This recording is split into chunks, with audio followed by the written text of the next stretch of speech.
Muy buenas noches con todos. Vamos a dar inicio por el día de hoy. ¿Estás, Martín, ya? Buenas noches. Sí, ya. Empecemos entonces. Muy bien. Bueno, el día de ayer habíamos hablado de la contaminación aérea, ¿sí?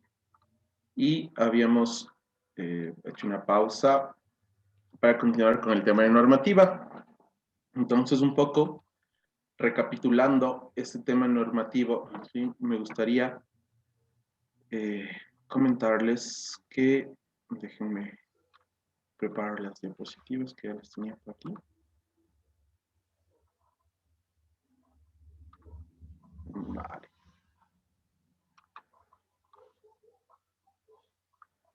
Entonces, un poco recapitulando la normativa de lo que habíamos hablado como siempre que generalmente, ¿sí? Para, para el tema de emisiones, estamos hablando del Acuerdo Ministerial 061 y el 097A, que habla del TULSMA, ¿sí? Recordemos que el anexo 3 se utilizaba para los límites máximos permisibles en emisiones desde fuentes fijas, ¿sí? Y el anexo 4 también hablaba sobre la calidad de aire eh, para tratar el tema de bienestar de ecosistemas y el ambiente en general, ¿sí? Habíamos también visto que principalmente se habla de material particulado 10, 2.5, que ya son partículas respirables, dióxidos de nitrógeno, dióxido de azufre, monóxido de carbono y ozono. Muy bien. Ahora, un poco hablando de la normativa sectorial y de cómo funciona, nuevamente sabemos que para algunas actividades sí que hay normativa sectorial, por ejemplo, hidrocarburos que tiene el RAO 100A, el RAO 1215 y el anexo, el acuerdo ministerial 091. En todos ellos se establecen directrices para el monitoreo, el control y seguimiento de las emisiones e emisiones, ¿no? Entonces, si hablamos del RAO 100A, que es la normativa vigente para los proyectos que se regularicen actualmente, ¿sí? Importante el artículo 63, que habla de la periodicidad del monitoreo y la entrega del reporte, ¿sí? Donde se establece que el operador deberá ejecutar el monitoreo interno conforme los siguientes periodos de muestreo y reporte. Para la fase de exploración, ¿sí? Se realiza según lo establecido en el PMA, como siempre, y los resultados se entregarán a partir de los 20 días posteriores al final de esta fase. Y si la fase exploratoria dura más de un año, el informe de monitoreo se entregará anualmente. Aquí existe también el tema de que para cada fase se va a establecer ciertos criterios de monitoreo. Y eso es lo importante de la normativa sectorial y por eso ponemos este ejemplo, ¿sí? Para las actividades de perforación y reacondicionamiento de pozos, estamos hablando de que el monitoreo de emisiones será semanal, ¿sí? Y la entrega de este monitoreo, de este informe de monitoreo, se realizará hasta 45 días al término de esta fase. Entonces, como el tema de exploración muchas veces es más ligero, el tema de contaminación, que en perforación como tal, entonces sí que hay diferencias importantes, ¿sí? De cara al monitoreo y de la periodicidad que también se tiene que realizar. Para explotación se realizará de manera trimestral, ¿sí? El monitoreo de emisiones y la entrega del informe será 30 días posteriores al término del semestre considerado entre enero-junio y julio-diciembre, ¿sí? Es decir, normalmente estas fases de explotación ya hablamos de fases un poco más largas, más extensas, dependiendo del pozo y del yacimiento, ¿sí? Pueden durar varios años. Entonces sí, se dice que se tiene que entregar de manera semestral dentro de los 30 días posteriores al término de cada semestre anual, calendario, ¿no? Importantísimo también que antes no se establecía siempre cuál era el periodo reportable, si es que se tomaba en cuenta a partir de que entran las operaciones o a partir de que se regulariza la actividad. En este caso, como ya vemos, nos establece simplemente un tema calendario. Para industrialización y refinación, estamos hablando, ¿sí?, de que se realizará el monitoreo continuo de las fuentes fijas eh, y que deberá ser por un ente acreditado o certificado. Para las emisiones fugitivas en tanques y líneas de monitoreo también serán semestral. Y esto es importante debido a que en normativa sectorial muchas veces ya se establece que el tema de emisiones fugitivas, lo que habíamos hablado un poco el día de ayer con alguien que nos había preguntado sobre cuándo monitorear, si es que tengo un biodigestor, etcétera. Es cierto, esa normativa, como les digo, no he encontrado nada sobre el tema, pero en algunas partes de la normativa sectorial ya se establece también el monitoreo para fuentes fugitivas, ¿sí? La entrega del informe de monitoreo de la fase de industrialización y refinación será de manera semestral dentro de los 30 días posteriores al término de cada semestre, calendario, enero, junio y julio, diciembre. Bien, el monitoreo de emisiones fugitivas, lo que habíamos hablado, sí se deberá inspeccionar periódicamente los tanques y recipientes de almacenamiento, así como bombas, compresores, líneas de transferencia, líneas de flujo o conducción y otras donde se manejen productos limpios mediante la implementación de un programa de medición de emisiones fugitivas de compuestos orgánicos volátiles, que son conocidos como los TOPS, de acuerdo a la metodología EPA 21 o su equivalente, y se adoptarán medidas necesarias para minimizar estas emisiones. Debido a que generalmente antes la normativa sí que exigía que se tenía que hacer, pero no se le daba tanta importancia. Las mediciones se realizarán una vez al año en la ubicación de los puntos de monitoreo y los resultados se reportarán en el informe de monitoreo interno. Ahora, la ubicación de esos puntos de monitoreo, muy importante, es que se tienen que aprobar al momento de hacer la regularización, ¿sí? Estos puntos de monitoreo ya tenemos que establecerlos, tenerlos preestablecidos. Antes, para esta normativa, por ejemplo, se decía que una vez regularizada la actividad, se tendrían que ingresar hacia el ente de control, ¿sí? Es decir, eh, hacia la Dirección de Control del Ministerio de Ambiente, los puntos de monitoreo para que puedan ser aprobados. Ahora, en cambio, se hace la regulación en el mismo estudio. Y así tenemos la normativa tanto para fases de transporte y almacenamiento como comercialización de hidrocarburos, ¿sí? Justamente aquí entra lo que yo les había dicho sobre las emisiones gaseosas, ¿sí? Dice, se realizará el monitoreo anual de las fuentes fijas y en etapas de comercialización, biocombustibles y mezclas, si las hubiese, o de sus sistemas de operación ocasional, generadores de emergencia, motores en sistemas contra incendios, siempre que superen las 300 horas de operación. Para emisiones fugitivas en tanques y líneas de monitoreo será trimestral, e igual que en muchas ocasiones, te habla también de la periodicidad en la que tenemos que realizar el informe de monitoreo, que será anual dentro de los 30 días del mes de enero del año siguiente en el que entre la operación, ¿no? Entonces, independientemente de si tu operación empieza a mediados de año, ¿sí? Siempre se tiene que entregar el informe de monitoreo durante el mes de enero del año subsiguiente. Ahora, ¿qué nos decía antes del RAUDES 15 y qué nos hubiese interesado o qué nos interesa para este tema? Nos habla primero el monitoreo ambiental interno, ¿sí? Mensualmente para el periodo de perforación y para refinerías en base a los análisis diarios de descargas y semanales de emisiones. Entonces, estamos hablando de que ya tenemos una periodicidad semanal de emisiones. Trimestralmente para todas las demás fases de instalaciones y actividades hidrocarburíferas, con excepción de las referidas en el siguiente punto, en base a los análisis de descargas trimestrales, ¿sí? Anualmente para las fases de instalaciones y actividades de almacenamiento, transporte y comercialización y venta de hidrocarburos, lo que son las estaciones de servicio, ¿sí? En base a análisis semestrales de descargas y emisiones.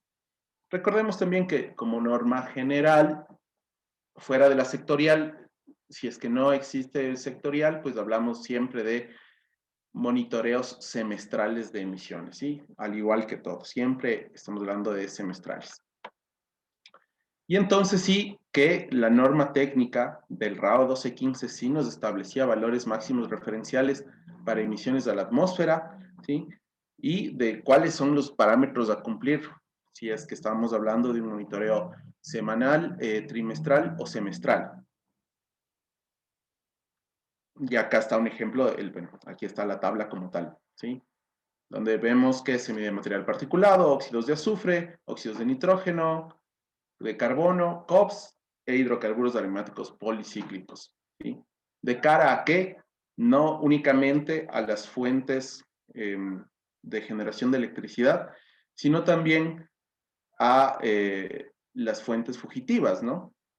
Como tanques, como especialmente en las estaciones de servicio también y en las refinerías que puedan tener almacenamiento. Y hablamos también del acuerdo ministerial 091, muy importante porque no solamente existe de hecho el acuerdo ministerial sí está vigente y eso también es importante saberlo, que tiene límites permisibles y se fijan los valores máximos permisibles de emisiones a la atmósfera para los diferentes tipos de fuentes de combustión en función del tipo de combustible utilizado y la cantidad de oxígeno de referencia atinente a las condiciones normales de presión y temperatura y en base seca, conforme las tablas de la 1 a la 4 que tiene este acuerdo ministerial. En aquellos casos donde se utilicen mezclas de combustibles, los límites aplicados para la medición, bueno, no para la medición, sino para determinar los límites máximos permisibles, son del combustible más pesado, ¿sí? Recordemos, el acuerdo ministerial 091 es exclusivo de la parte de hidrocarburos. Bien, ahora, ¿cuáles son las técnicas del muestreo atmosférico? Un poco hablando de la generalidad, ¿sí? Tenemos que hay técnicas pasivas, activas, analizadores automáticos en línea, sensores remotos y finalmente bioindicadores, ¿sí? Vamos a ver un poquito las generalidades de cada uno, ¿sí? Dentro de ellas existen técnicas específicas de muestreo de gases y para el muestreo de material particulado aplicables según los casos, tanto para emisión como para emisión.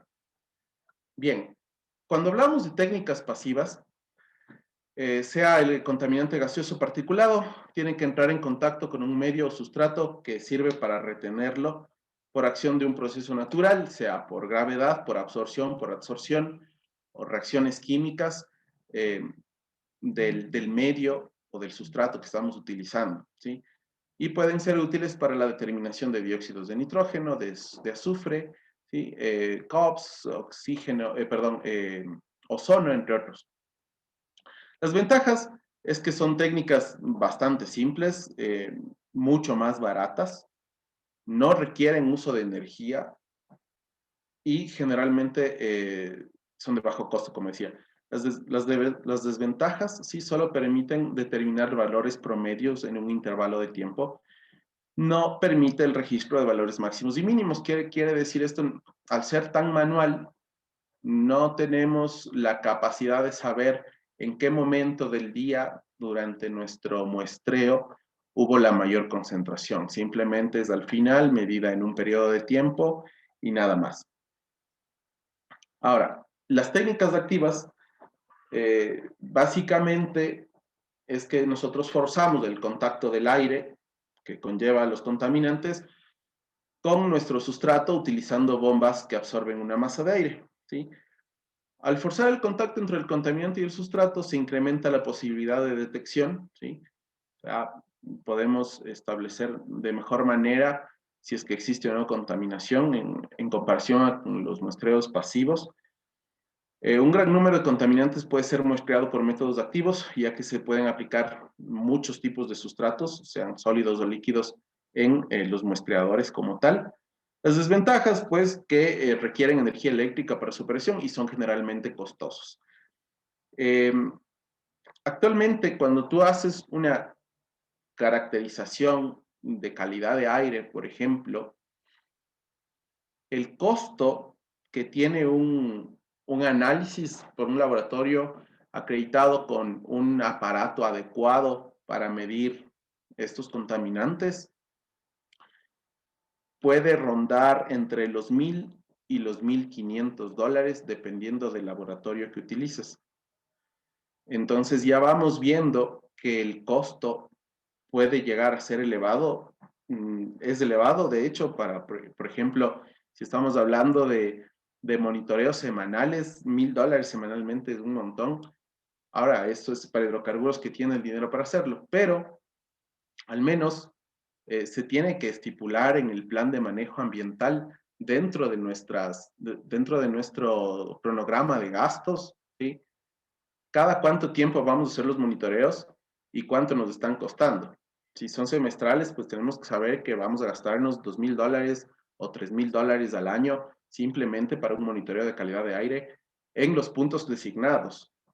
Generalmente tratamos de designar, como habíamos visto en base a los modelos de dispersión, un punto representativo y esperando que la autoridad nos diga sí, ese punto es representativo y no necesita más, pues ya es un gasto, si no será el doble y se tendría que hacer 2 puntos de monitoreo, 3 puntos de monitoreo de calidad de aire al año y es muchísimo, ¿no? Ahora, los analizadores automáticos en línea, sí, son los que aprovechan las propiedades físico-químicas del contaminante utilizando métodos optoelectrónicos, es decir, que miden las propiedades ópticas del gas o de sus reacciones químicas de quimioluminiscencia, la intensidad de la luz que produce una señal eléctrica analizable y cuantificable en este tipo de analizadores automáticos, ¿sí? Las ventajas se tienen valores a tiempo real, se determinan valores máximos y mínimos ya que están funcionando generalmente 24 horas y son el tipo de analizadores que utilizamos muchas veces para la calidad de aire en ciudades grandes, como Quito, por ejemplo, que tiene un sistema de análisis de aire continuo. Permite identificar valores umbrales respecto a los cuales tomar acciones inmediatas como medidas de contingencia. Y las desventajas, pues obviamente implica costos elevados porque tenemos que tener una estación eh, de medición que esté el 100% del tiempo, si es que es lo que queremos. Requieren además personal especializado para su manejo y necesitan estar en constante mantenimiento y calibración. La calibración es muy importante. Recordemos que para poder tener un reporte adecuado, siempre todos nuestros aparatos tienen que estar perfectamente calibrados con los certificados de calibración válidos y vigentes.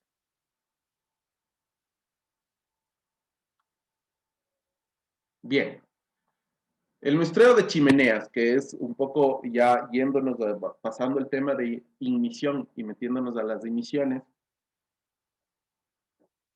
la selección de los puntos de medida de la chimenea es de gran importancia, sobre todo en la determinación de partículas debido a las variaciones de la composición del flujo de los gases a lo largo del conducto, que quiere decir que eh, dependiendo del tipo de ducto, la longitud, forma y las perturbaciones que pueda haber en estos ductos de las chimeneas, va a variar siempre el comportamiento del gas y su velocidad o su concentración.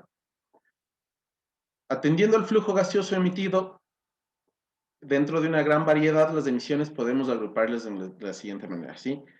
emisión constante y uniforme, emisión constante pero no uniforme, emisión constante pero uniforme, ¿sí? No constante pero uniforme, perdón, y la emisión no constante y no uniforme. Ahora, los analizadores automáticos en línea, bueno, creo que está, sí, déjame ver. Vale. ¿Qué es la emisión constante y uniforme? ¿Sí? Es aquella en la que la velocidad y la concentración del gas son constantes siempre respecto al tiempo, siendo la velocidad y la concentración del gas uniformes a través de todo el conducto chimenea, donde no existe realmente una perturbación que ocasione una variación, ¿sí? La emisión constante pero no uniforme es aquella en la que la velocidad y la concentración del gas son constantes con respecto al tiempo, ¿sí? Pero la velocidad y la concentración del gas varían a través del conducto o de la chimenea. ¿Qué quiere decir esto? Que probablemente nuestro generador tiene una tasa de emisión muy constante, sin embargo, la forma de nuestra chimenea hace que no sea uniforme la velocidad y la concentración del gas que sale.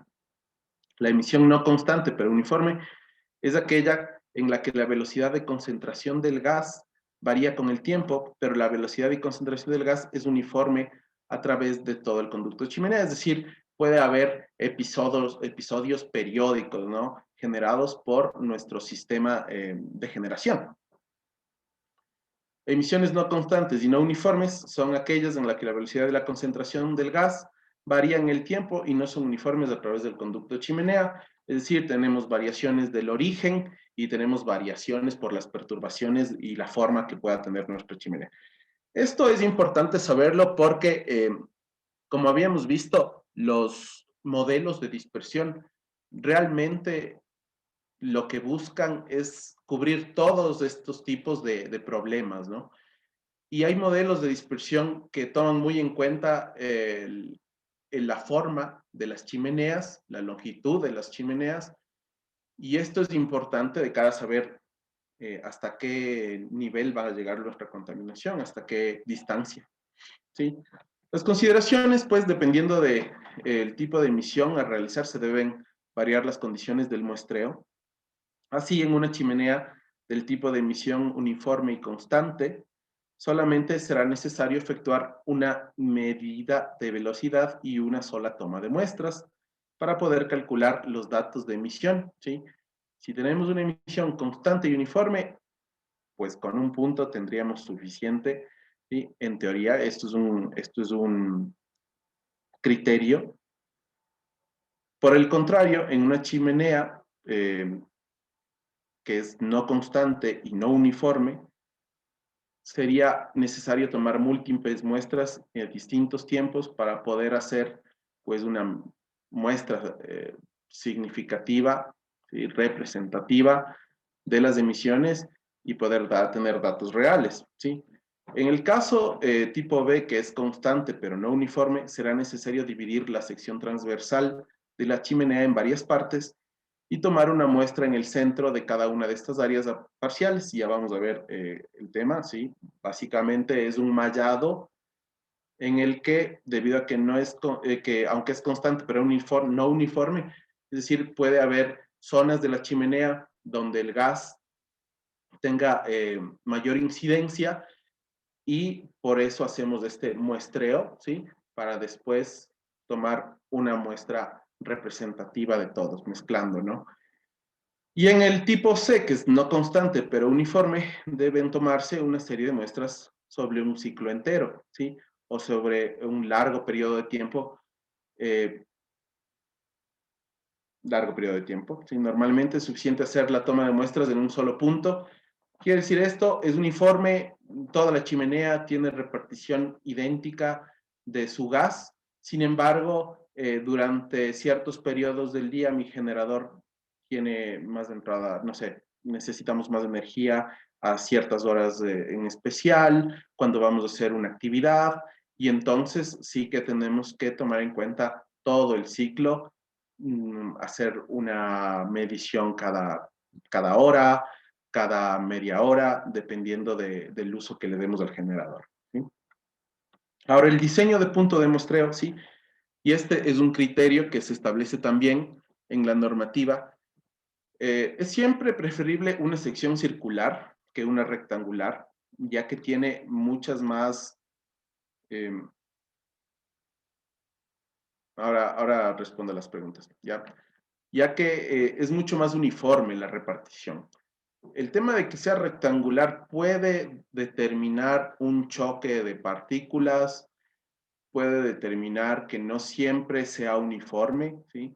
Entonces, generalmente es mejor, ¿sí?, diseñar chimeneas circulares. El punto de muestreo deberá estar localizado aproximadamente 8 diámetros de la chimenea, ¿sí? Si la chimenea tiene un diámetro de 50 centímetros, pues tendrá que haber 8 diámetros después y 2 diámetros antes de cualquier elemento perturbador. Es decir, tendrá que haber 4 metros después y 1 metro antes, para este ejemplo de los 50 centímetros de diámetro, antes de cualquier elemento perturbador, tales como codos, conexiones, cambios de área, deflectores o inclusive la salida, ¿sí?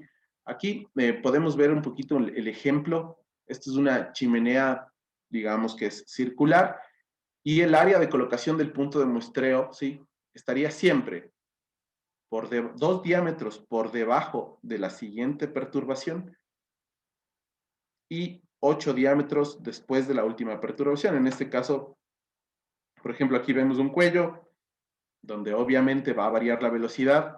Estos 8 diámetros se consideran suficientes para que el gas se estabilice y entre en un flujo más normal, ¿sí? Y por efectos de la turbulencia, tiene que estar al menos 2 diámetros por debajo de la siguiente perturbación, sea un codo, sea una salida. Por ejemplo, si la chimenea tiene una forma de L, se considera que aquí, por ejemplo, ya estamos hablando de una perturbación, entonces tiene que estar 2 diámetros abajo, al menos, el punto de ubicación del punto de muestreo de la chimenea. Dice que cuando una chimenea se considera significante o no significante, influye de manera directa a nuestro muestreo y monitoreo. La chimenea es el diseño, no hay un tema de chimeneas significantes o no. Los significantes, como habíamos visto, son los parámetros de potencia sobre los que nosotros muestreamos, si son mayores a generación de potencia mayor o menor a 3 megavatios, ¿sí? Ahí se consideran significantes o no. El tema de la chimenea es simplemente que por ley tienen que tener chimenea y sí que es influyente de cara a nuestro monitoreo y muestreo el punto de ubicación. De hecho, está normado y ya lo vamos a ver. Bien. La determinación del número de puntos de medida, ¿sí?, o del número de puntos de muestreo para una chimenea, ¿sí?, siempre que cuando el criterio de 2 diámetros por debajo y 8 diámetros por encima de las últimas perturbaciones pueda seguirse, el mínimo número de puntos transversales para la toma de muestras será siempre 12 puntos en chimeneas circulares o rectangulares de diámetro interior o diámetro equivalente o mayor a 0,61 metros. Ahora que termino de leerles esto, vemos cómo funciona el cuadro que está en el anexo 3 del acuerdo ministerial 097, que ya les voy a enseñar, ¿sí? Aquí se establece estos parámetros, ¿sí?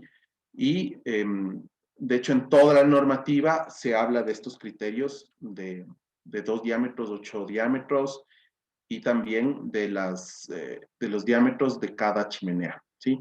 Entonces generalmente pues si es que nuestro diámetro es mayor a 61 centímetros, pues usamos 12 puntos, ¿sí? Siempre y cuando cumplamos este parámetro de al menos las distancias de los diámetros hacia abajo y hacia arriba de los puntos de perturbación. 8 puntos en chimeneas circulares de diámetro interior comprendido entre 30 centímetros y 61 centímetros, es decir, si nuestro diámetro de chimenea se va cortando, nosotros también vamos a cortar el número de puntos de monitoreo. 9 puntos en chimeneas rectangulares de diámetro interior equivalente o comprendido entre 0.3 y 0.61. Es decir, siempre es necesario generar un poco más de puntos cuando son chimeneas rectangulares, porque como les decía, pueden generar fluctuaciones en la concentración y en la velocidad de los contaminantes, ¿sí? Y cuando el criterio del 2.8 no se pueda cumplir, ¿sí? Se obliga a un mayor número de puntos de medición y muestreo con el objetivo de mantener exactitud en los resultados finales. Ahora, justamente esta figura 2, ¿sí? Es de hecho,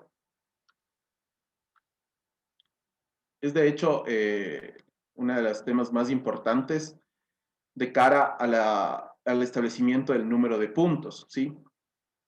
Como vemos, en la parte de arriba, ¿sí? Podemos ver cómo tenemos la distancia A, que son los diámetros que existen eh, hacia arriba del punto de monitoreo, ¿sí?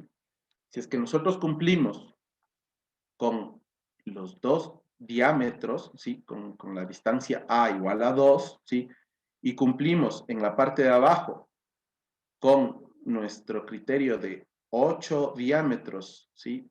Arriba o sea, ubicado el punto de monitoreo, 8 diámetros arriba de la última perturbación, podemos establecer este criterio que habíamos hablado, ¿sí?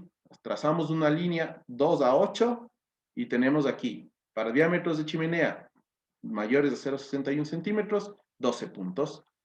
Y de 0,30 a 0,61, 8 a 9 puntos, dependiendo de si es circular o rectangular, ¿sí? Todos estos valores que tienen la A son valores para eh, chimeneas rectangulares. Ahora, si es que no pudimos cumplir, si es que ya el diseño de la chimenea se hizo de una forma no adecuada, no tomando en cuenta estos parámetros, no tomando en cuenta los criterios, entonces sí que vamos a tener que ir hacia los otros lugares. Si es que, por ejemplo, eh, antes del punto de monitoreo, de muestreo, ¿sí? Antes del punto de muestreo, tenemos menos de 8 diámetros, por ejemplo, 4 diámetros, ¿sí? Y, por ejemplo, estamos hablando de que el ducto, perdón, solamente se considera la mitad de un diámetro, el punto de monitoreo está muy, muy, muy cercano a la salida o al siguiente punto de perturbación en la parte de arriba, trazamos una línea, ¿sí? De cruce, así, y podemos establecer, por ejemplo, que para chimeneas que cumplen un criterio 0.54, necesitamos 24 puntos de muestreo para que sea representativo. Obviamente esto implica también mayor complicación de cara al muestreo, por eso es tan importante establecer estos criterios para el diseño de las chimeneas. Y así se podrá hacer con cualquier tipo de diámetros. Estos son los diámetros que generalmente se utilizan. Si es que obviamente existe mayor distancia en la distancia A, pues ya deja de ser un problema porque no hay perturbaciones en la parte de arriba. Y si es que la distancia es mayor a 8 o mayor a 10 en la parte de abajo del sitio de muestreo, pues tampoco que es un problema, ¿no? Porque lo que importa son las perturbaciones.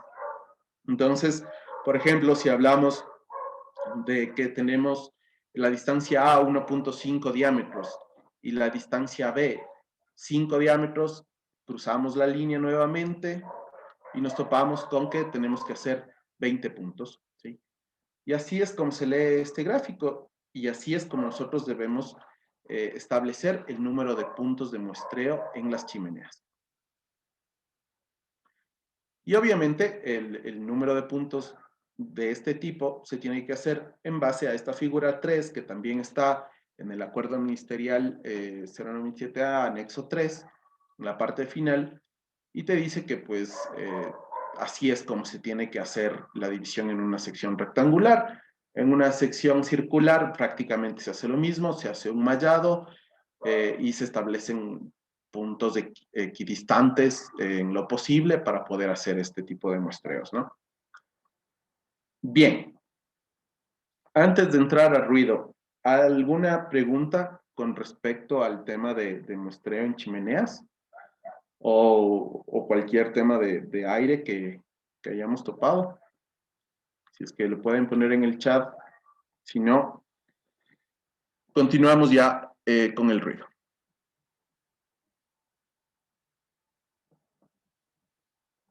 Bien. Ok.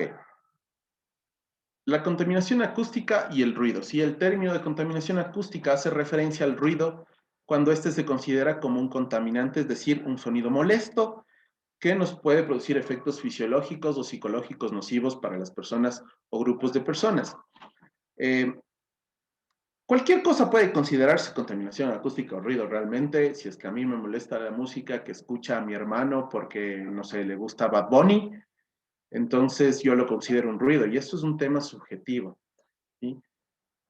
¿Por qué hablo de esto? Porque para las consideraciones del monitoreo de ruido, siempre debemos tomar en cuenta, aparte de la fuente, obviamente, o la generación desde la fuente, cuáles son mis puntos críticos, ¿sí?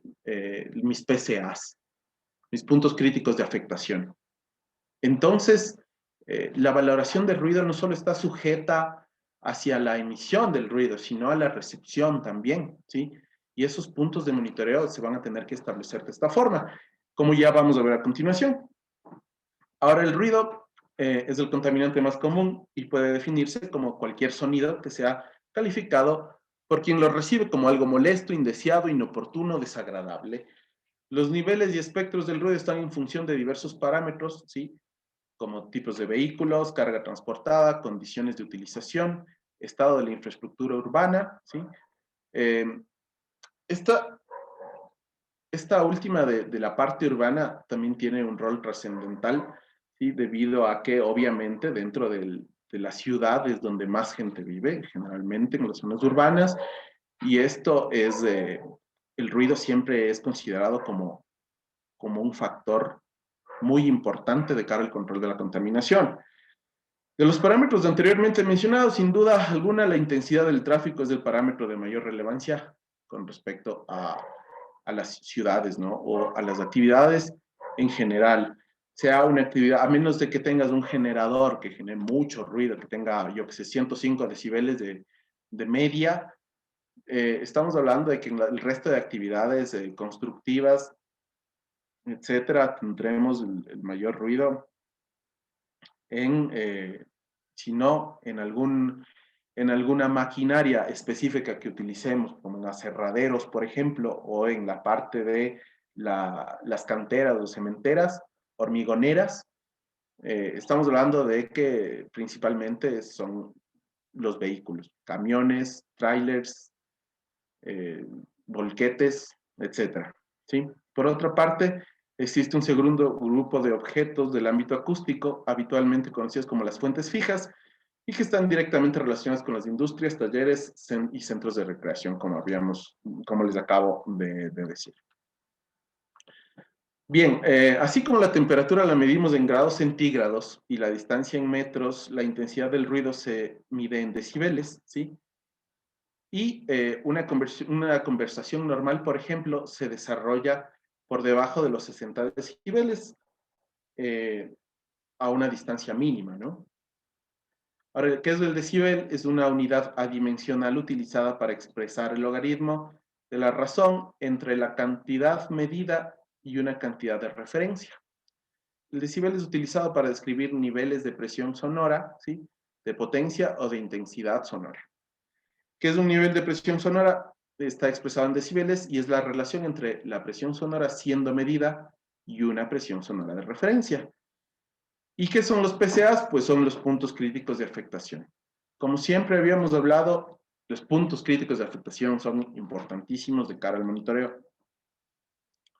La medición de ruido, ¿sí? Se utilizan generalmente los aparatos que se llaman sonómetros, ¿sí? Y cuando interesa conocer el ruido promediado durante un tiempo determinado, se utilizan sonómetros integrados o dosímetros, que también se conocen así. Estos últimos están diseñados para que los transporte la persona expuesta mientras realiza su trabajo, especialmente en temas de riesgo laboral, ¿sí? Que también es importante para el monitoreo. De hecho, en los planes de manejo ambiental de muchas actividades, dentro de los planes, obviamente, está el tema de salud y seguridad, y el tema de ruido aquí puede tener un factor ponderante, ¿no? Si es que es una actividad en la que yo tengo una maquinaria que genera demasiado ruido, unos procesos muy ruidosos, con niveles de presión sonora muy altos, entonces sí que vamos a tener que hacer una medición de ruido también ocupacional. Y eso también puede considerarse un monitoreo. No un monitoreo ambiental, no, o sea, sí se va a poner, por ejemplo, en temas de auditoría y tal, pero al no ser parte del ambiente, el tema laboral interno, digamos, de la empresa, entonces en muchos otros informes de monitoreo no se va a tener que poner, como en los informes, por ejemplo, de monitoreo que se entreguen semestralmente. Sin embargo, sí se tiene que establecer en el tema de auditorías. Y esto, obviamente, todo esto se tiene que poner claramente en el PMA, ¿sí? La medición de los ruidos en ambiente exterior, también conocidos como ruido ambiental y producido por la operación de equipos y maquinarias al interior de una industria o empresa, se efectuará mediante un decibelímetro o sonómetro normalizado previamente calibrado con sus selectores en filtro de ponderación A y en respuesta lenta slow. Así es como se tiene que calibrar, bueno, como se tiene que preparar el sonómetro, ¿sí? Los sonómetros a utilizarse deben cumplir con los requerimientos señalados para los tipos 1 o 0, 1 o 2 establecidos en las normas de Comisión Electrónica Internacional, de acuerdo a lo que especifica la normativa ambiental ecuatoriana, y esto es lo que se establece, ¿sí? Ahora, la contaminación acústica y el ruido, sí. Bueno, perdón. La medición del ruido como tal, ¿sí? Eh, El micrófono del instrumento de medición deberá estar ubicado a una altura de 1 a 1.5 metros del suelo y a una distancia de por lo menos 3 metros de las paredes de edificios o estructuras que puedan reflejar sonido. Así es como se tendría que realizar la medición del ruido, ¿sí? Siempre apartándonos un poco de cualquier estructura que pueda reflejar ruidos o que pueda generar sesgos en las muestras, ¿sí? Entonces, siempre a la altura de 1 a 1.5 metros, que es el nivel más o menos en el que nosotros estamos recibiendo los sonidos, recordando siempre que los receptores es lo más importante en temas de ruido. La medición del ruido estable, en este caso, los niveles de ruido permanecerán prácticamente constantes y sin fluctuaciones a lo largo del día. En estos casos, se dirige el instrumento de medición hacia la fuente y se determina el nivel de presión sonora equivalente durante un periodo de 1 minuto de medición en el punto seleccionado, ¿sí? Es decir, si es que tenemos un generador que funciona todo el día, entonces sí que tenemos que hacer la medición de ruido del punto, ¿no? Sin importar la hora, etcétera. Ahora, para la medición del ruido fluctuante, esta situación viene marcada por las variaciones, ¿sí? En el ruido y en función del tiempo o de los procesos productivos. Se dirige al instrumento de medición hacia la fuente y se determina el nivel de presión sonora equivalente durante un periodo de por lo menos 10 minutos de medición en el punto seleccionado, en caso de que sea muy fluctuante en ese tiempo, ¿no? Ahora, si es que obviamente el periodo de fluctuación es mayor, pues vamos a tener que hacer un muestreo multitemporal, vamos a decirlo así. Sin embargo, esto puede variar en función de la actividad y de lo que estemos muestreando. El término de contaminación acústica, otra vez, va. Ahora, se determina, ¿sí?, que para el monitoreo se deberá realizar al menos de manera semestral un monitoreo de ruido, ¿sí? Sin perjuicio de lo que aplique en normativas sectoriales o los PMAs correspondientes, ¿sí? Siempre al menos de manera semestral. Y para ruido ambiental es necesario tomar en cuenta los PCAs, como les había dicho, que son sitios o lugares cercanos a una fuente de emisión de ruido, ocupados por receptores sensibles, humanos, fauna, etcétera, ¿sí? Es decir, un PCA no solamente somos los seres humanos o las poblaciones cercanas sensibles, sino también los ecosistemas. Obviamente no vas a hacer un monitoreo de ruido en un lugar que tiene, yo qué sé, una función agrícola, por ejemplo, o tiene un cultivo de maíz o un cultivo de palma, porque realmente no tienen importancia ecológica. Sin embargo, si es un parche de bosque, sí que lo tendremos que hacer si está en un área de influencia, un área de influencia directa. La definición de cercano en la normativa ecuatoriana no se refiere a una distancia en metros entonces, ¿sí? Sino que se refiere a los sitios o lugares en los cuales se escucha el ruido proveniente de las fuentes fijas de ruido principalmente. Si es que nuestra actividad también genera ruido debido a la circulación de vehículos y esa circulación de vehículos es constante, porque hay muchas actividades, por ejemplo, una cantera que mucho tiempo del día pues tiene visitas frecuentes de volquetas que se están cargando o que se están llevando el material. Entonces sí que estamos hablando de que tenemos una fuente eh, muy, puede ser periódica, ¿sí? Pero siempre presente. Entonces también se puede considerar que ahí tenemos que hacer un monitoreo de ruido. Obviamente todo esto se tiene que normalizar dentro del plan de manejo ambiental. Además se determina que existen horarios para las tomas de muestra de ruido, tanto diurno como nocturno. El diurno se considera desde las 7 de la mañana hasta las 9 de la noche y el nocturno desde las 9 de la noche a las 7 de la mañana, ¿sí? Y siempre se toman ambas mediciones en el reporte de monitoreo, sobre todo para el ruido ambiente, ¿no? Si estamos hablando del ruido de un PCA o de un punto de monitoreo de ruido, estamos hablando de que tenemos, si dice, por ejemplo, el PCA, se tomará un punto de monitoreo. Este punto de monitoreo, de hecho, son dos puntos, uno diurno y uno nocturno, para asegurar calidad.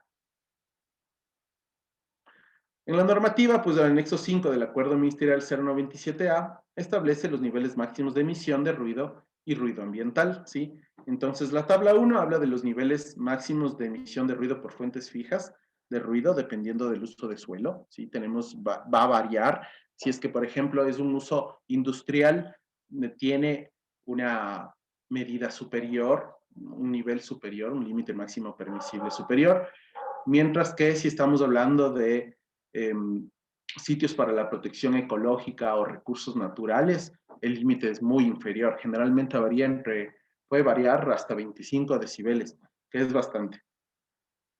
La tabla del nivel 2, los niveles máximos de emisión para fuentes móviles de ruido, como les había dicho, si es que nuestra actividad realmente genera un ruido debido a la visita de vehículos, pues vamos a tener lo que hacer en función de la tabla 2. Y en la tabla 3, la determinación de niveles máximos de ruido para uso de suelo, ¿sí? Tanto de protección ecológica como para recursos naturales. Las generalidades de la norma, sí, estamos hablando de que los puntos de medición, ¿sí? Para una fuente fija de ruido, se realizará la medición en los puntos críticos de afectación y en los sitios y momentos donde la fuente fija emita los niveles de presión sonora más altos en el perímetro exterior de la locación, o sea, fuera del INDER. Muchas veces, por ejemplo, si tenemos una plataforma petrolera y tiene un generador, porque está en etapa de perforación, entonces hacemos las mediciones de ruido o colocamos nuestros puntos de monitoreo tanto en los receptores sensibles como en la parte externa de la plataforma, para saber qué ruido genera en la parte externa y qué ruido está generando en los PCAs. Ahora, ¿cómo ubicar esos puntos de monitoreo?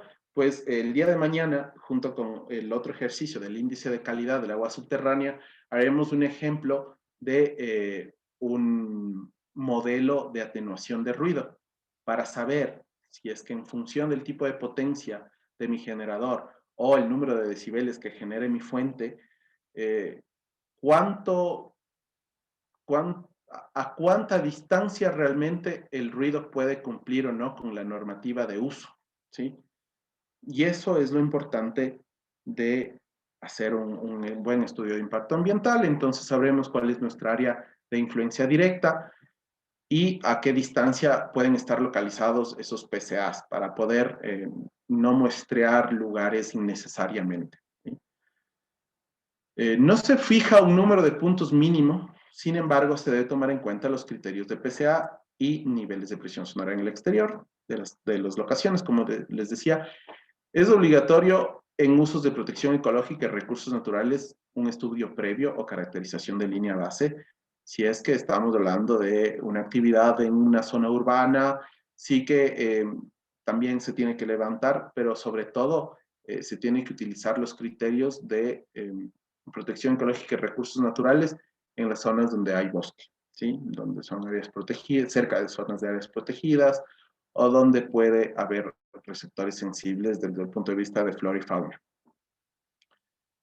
Para la caracterización de la línea base en zonas de protección ecológica y recursos naturales, se requiere al menos un punto de medición con muestras cada 15 minutos por 24 horas. Así lo establece la ley. No necesariamente deben realizarse el mismo día, ya que puede llover, por ejemplo. Entonces, como ya que tenemos que hacerlo cada 15 minutos como caracterización, durante la mañana podríamos hacer las primeras mediciones, por la tarde del siguiente día podremos hacer las siguientes y pues por la noche hacer las otras, para evitar si es que hay tormentas eléctricas, etcétera, que puedan afectar o sesgar nuestras muestras. Y en la caracterización de línea base es importante utilizar algún modelo matemático de atenuación de ruido con el fin de establecer las áreas de influencia y localizar mejor los PCAs. Como les había dicho, esto lo haremos el día de mañana en el día de prácticas y haremos algún ejercicio práctico de este tema. Bien, hasta aquí llegamos con lo que es aire, emisiones, ignición y ruido. Ahora voy a continuar con el siguiente tema, que es el monitoreo de suelos. Bien, como siempre, sí, hablaremos un poco de las generalidades, la dinámica del suelo, la normativa y el muestreo de cara al monitoreo. Bien, como ustedes saben, el suelo es uno de los constituyentes de la naturaleza, obviamente, ¿sí? Con componentes minerales, orgánicos y biológicos, ¿sí? Que son considerados organismos vivos, microorganismos que viven en él, hongos, etcétera, ¿sí? Y obviamente el suelo es un complejo formado por los productos de la alteración de las rocas, junto con la multitud de estos seres vivos, ¿sí? Y las materias orgánicas que constantemente están sujetas a una serie de transformaciones que muchas veces pueden ser complejas. Realmente podríamos definir, ¿sí?, que se define como un sistema vital, ¿sí?, de la más alta importancia, involucrado en el mantenimiento de los procesos ecológicos esenciales indispensables para la producción de alimentos, la salud y otros aspectos de la supervivencia humana y el desarrollo sostenible. Además, se trata de un medio muy diverso, existiendo muchos tipos de suelo que se clasifican en función de las características físicas, químicas, biológicas, agronómicas, etc. Entonces, este estudio del suelo como tal, ¿sí?, es la ciencia que se llama edafología.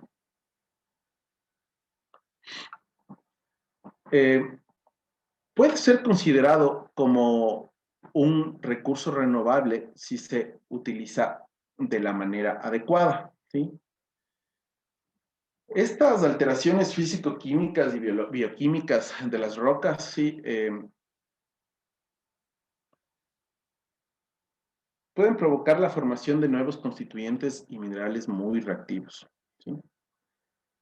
Estos constituyentes pueden ser de pequeño tamaño, pero tienen una gran superficie de contacto.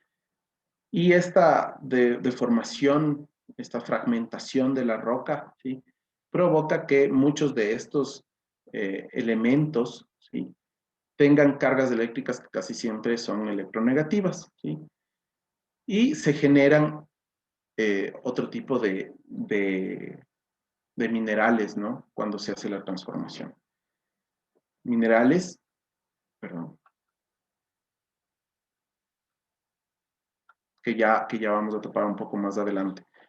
Eh, entonces, como por ejemplo el aluminio, manganeso, sílice, hierro, entre otros, ¿sí? Y que van a ser los constituyentes principales de las reacciones químicas que se dan en el suelo, los ciclos de los minerales y de los nutrientes, y pues obviamente también de los procesos autodepurativos del suelo, ¿sí? Se subdivide, muy importante, se subdivide en horizontes y esto para el monitoreo es muy importante saberlo, que hay varios horizontes del suelo, el horizonte O, que básicamente es toda la materia orgánica que queda en la parte superior, ¿sí? El horizonte A, que es del suelo superficial y es lo que generalmente nos interesa para el monitoreo, sobre todo para el muestreo también de línea base. Mientras que el horizonte B puede considerarse como subsuelo y nos interesa mucho de cara al monitoreo de suelos contaminados. El horizonte C ya termina siendo una roca fragmentada y muy degradada, y el horizonte D es básicamente roca madre, ¿sí? Ya muchas veces impenetrable y a veces confinante, ¿sí? Bien, como podemos ver aquí, el tema de los horizontes, tenemos el horizonte O, que es básicamente donde está el humus, ¿sí? El horizonte tipo A, que también es rico en humus, pero también en minerales, porque ya las reacciones en esta zona han sido muy frecuentes, muy fuertes, ya la roca está prácticamente degradada en su totalidad, y entonces tenemos la presencia de la mayor cantidad de minerales, ¿sí? También el suelo B, el subsuelo, que también es rico en minerales, pero pobre en humus, por tanto, no habrán tantas reacciones importantes, porque obviamente para que hayan la mayor cantidad de reacciones, tiene que haber también la mayor cantidad de contenido orgánico. Estamos hablando del horizonte C, donde ya estamos hablando de la roca más fragmentada, donde prácticamente no suele haber plantas o animales, excepto en las zonas donde hay eh, árboles con unas raíces muy profundas y que en la rizósfera generan vida, ¿sí? Generan este ecosistema adecuado para los microorganismos. De otra forma, habrá muy poquita vegetación o vida en esta parte en este horizonte del suelo, y pues ya el horizonte D, que es roca madre prácticamente, ¿sí? Entonces, como les decía, la alteración física, química o bioquímica de las rocas, lo que genera son nuevos constituyentes de los materiales, de este material, y que suelen ser muy reactivos, ¿sí? Generalmente, como les decía, tienen cargas eléctricas electronegativas, ¿sí? Y pueden ser minerales arcillosos y óxidos de hierro, aluminio, manganeso, sílice, entre otros, ¿sí? Estos pueden absorber e intercambiar cationes e iones y generar reacciones químicas que obviamente influyen en este tema de contaminantes. ¿Alguien necesita algo? ¿Podrían apagar el micrófono, por favor? Entonces, también vamos por el tema de que, aparte de estas reacciones que se dan por la parte de la mineralización o la meteorización, ¿sí? El componente orgánico y biológico también sufre transformaciones. Y estas reacciones minerales acompañadas de las reacciones de origen orgánico y biológico es lo que nos otorga al suelo las funciones ecológicas que debería tener, ¿sí? Bien, ahora, la contaminación antropogénica en el suelo. El hombre está generando una infinidad de actividades, ¿sí? De cualquier índole, que generan sustancias y elementos que alteran de alguna forma el estado del suelo. El uso de abonos, las sedimentaciones de contaminantes atmosféricos de origen industrial, ¿sí? Es decir, toda la contaminación que nosotros generamos también por fuentes fijas puede obviamente llegar a contaminar los suelos. De hecho, lo hace y aunque no está establecido como un criterio general para la ubicación de los puntos de muestreo de contaminación, se debería tomar en cuenta para los estudios de impacto ambiental, ¿sí? Con estos, por ejemplo, puntos, hablando de la contaminación del suelo por fuentes fijas de emisión, ¿sí? Podríamos utilizar los modelos de dispersión, por ejemplo, en los que sabemos que los contaminantes obviamente van cayendo al suelo y tenemos la mayor concentración de contaminantes en una zona, sí, podríamos generar por ahí un punto de monitoreo de suelo también para evaluar la calidad y que no se esté dañando el ecosistema, no solamente en calidad de aire, sino también en calidad de suelo. Todo está interconectado, ¿no? ¿Sí? La creación de infraestructuras e incluso los accidentes producen alteraciones difícilmente cuantificables en los suelos. El uso masivo de fertilizantes, como ustedes saben, como el nitrato de amonio, la urea, los superfosfatos, el nitrato de calcio, los cloruros de potasio, entre otros, producen modificaciones en las características de los suelos agrícolas, que también son considerados como una contaminación, porque al final del día, cuando tus ciclos están viéndose alterados por la cantidad de fertilizante que puedes utilizar, entonces el suelo empieza a perder sus propiedades y se empieza a contaminar porque ya no tiene una capacidad de carga adecuada.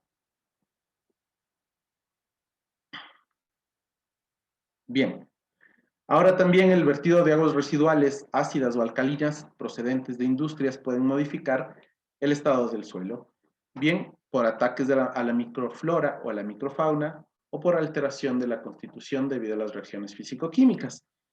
Eh, Aquí es importante saber que si bien es cierto, está normado que las descargas de aguas siempre tienen que hacerse bajo unos ciertos límites y parámetros hacia recursos hídricos. No se establece claramente en muchas normativas sectoriales que los proponentes o que los sujetos de control puedan descargar directamente al ambiente, al suelo, ¿sí?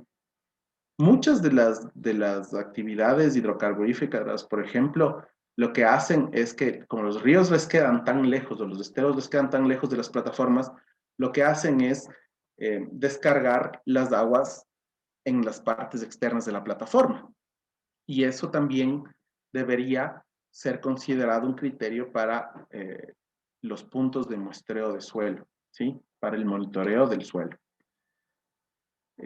Lamentablemente esto sucede, pero sí que está normado, y ya lo veremos un poco más adelante, está normado que no se permiten descargas hacia el ambiente directamente, ¿sí? Entonces ahí hay un poco de ambigüedad entre lo que pueda decir la norma general y lo que pueda decir la norma sectorial, y está en base a interpretaciones. Lo importante sería que si es que, por ejemplo, hacemos una descarga de aguas en el ambiente porque nuestro PMA así lo dicta, porque la autoridad ambiental nos permite hacer esto en casos justificados, pues también es importante generar esos puntos de monitoreo de suelo, ¿sí? Bien, obviamente estos vertidos, si no son capaces de ser asimilados por el suelo, entonces pueden también arrastrar agentes contaminantes y sobre todo llevarlos a zonas de subsuelo o hacia los ríos, ¿no? La ley de amortiguación de la naturaleza también se cumple en los suelos, es decir, los sistemas en equilibrio o los sistemas que estén saludables, que están sometidos a impactos externos que tienden a deformarlos, sufren modificaciones resultantes dirigidas a oponerse a la acción de este impacto. ¿Qué es lo que quiere decir? que cuando un contaminante entra en contacto con un suelo equilibrado, ecológicamente correcto, se van a llevar a cabo tantas reacciones, tantas transformaciones, que el mismo suelo terminará autodepurando, ¿sí? Este tipo de contaminantes, siempre y cuando, ¿sí? El suelo el suelo tenga la capacidad de carga adecuada, como les decía. Y esto nos sugiere que el suelo es capaz de admitir alteraciones, contaminantes, por ejemplo, que pueden llegar a ser asimilados si no son excesivas, lo que facilitará un medio de eliminación de la contaminación. Entonces, también es un sistema autodepurativo, al igual que los recursos acuáticos, especialmente los ríos. Sin embargo, también dependen mucho de la capacidad de carga que tenga ese suelo y de las condiciones químicas y físicas que tenga el suelo para poder contrarrestar esta contaminación. Los elementos esenciales del suelo, pues así a breves rasgos, son aquellos elementos químicos indispensables para la supervivencia de la vegetación sobre todo, y se encuentran en grandes cantidades. Se los conoce, si se encuentran en grandes cantidades, se los conoce como macroelementos, ¿sí? Si están en cantidades medias, pues serán los medioelementos, y si se encuentran en trazas o cantidades muy pequeñas, pueden considerarse como microelementos. Aquí tenemos una tabla un poco explicando cuáles son los elementos esenciales de los suelos, pero también tenemos que saber que su excesiva presencia o la presencia de otros elementos puede considerarse como contaminación del suelo. Aquí es muy importante el tema de caracterización. ¿Por qué? Cuando vamos a emprender un proyecto en cualquier lugar y eventualmente después del inicio de nuestras actividades vamos a empezar a monitorearlo, necesitamos conocer el estado inicial, porque muchas veces hay suelos que ya están previamente contaminados, ¿sí? Por otras industrias, por otros vertidos ajenos a nuestra actividad, que necesitamos saber y conocer previo al inicio de nuestras actividades, o que el suelo puede presentar ciertos niveles que sobrepasen las normas. Pero esto ya no se considera como contaminación. El criterio de contaminación únicamente es antropogénico. Si es que existen niveles superados en la normalidad o en la norma, ¿sí? Estamos hablando de que no hay contaminación, que así es el recurso y esos serán los valores de fondo para nosotros hacer los análisis cuando realicemos los monitoreos, ¿sí? El pH en el suelo, por ejemplo, es uno de los factores también más importantes que tenemos, ¿sí? Ya que mide el grado de acidez o alcalinidad de un extracto acuoso del suelo. Es decir, es indicativo de las condiciones generales de la fertilidad, ¿sí? En cuanto a las plantas, por ejemplo, ¿sí? Cuando existen pHs menores a 5.5 o arriba de 7.5, se restringen el crecimiento de estos cultivos en zonas naturales de cultivo. En cambio, si es que vamos a hacer, por ejemplo, hidroponía o lo que sea, otro tipo de cultivos, generalmente se puede utilizar otro tipo de pHs, ¿no? Un poco más ácidos y un poco más alcalinos. Eh, Como norma general, el pH más apropiado para que la vegetación tenga nutrientes disponibles debe ser ligeramente ácido, del orden de 6.4 a 6.7. Y cuando baja mucho el pH, es decir, se hace muy ácido, algunos nutrientes se vuelven tan disponibles que pueden llegar a ser tóxicos, ¿sí? Sobre todo con el tema de iones metálicos, ¿no? Que pueden estar siendo sales y generando buenas propiedades en el suelo, pero cuando bajamos mucho el pH por un vertido o por una contaminación externa, pues obviamente van a haber transformaciones y esos metales pueden ser absorbidos también por las plantas y generar contaminación. Como vemos el caso frecuente del hierro, aluminio o manganeso, ¿sí? Hay una pregunta y lo que dice es, ¿existe alguna normativa para el análisis de suelos agrícolas en donde detalle los macro, micro elementos y el límite de cumplimiento? Sí, sí, vamos a verlos un poquito ya después, ¿sí? Porque recordemos que además la caracterización del suelo se hace también para usos. Y ahora vamos a hablar de eso en el análisis normativo. Bien, las funciones ambientales del suelo, ¿sí? Desde el punto de vista ambiental, el suelo ejerce varias funciones. Muchas veces estas funciones sí pueden ser, primero es un sustrato para la producción de biomasa, es decir, es el sustrato donde crecen las plantas. Puede actuar de filtro, puede ser un transformador de productos, una fuente de materias primas, como por ejemplo el tema de las canteras, ¿sí? Puede ser una fuente de reserva de agua y una base para la habitación, la industria y la infraestructura, es decir, que el suelo, al igual que muchos otros recursos, y todos los que hemos visto hasta ahora, pero el suelo también es una parte importante porque además de ser un medio autodepurador muchas veces, sí, y de generación de alimento, también es donde podemos obtener materia prima y sobre todo agua.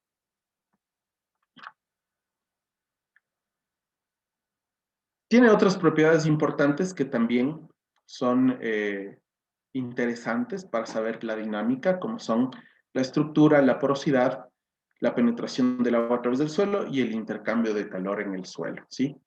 Ahora, aquí es importante saber que si queremos saber qué tan autodepurador puede ser un suelo y cuáles son los tipos de dinámicas hacia grosso modo que podemos encontrar, es importantísimo saber que la salinidad del suelo, ¿sí?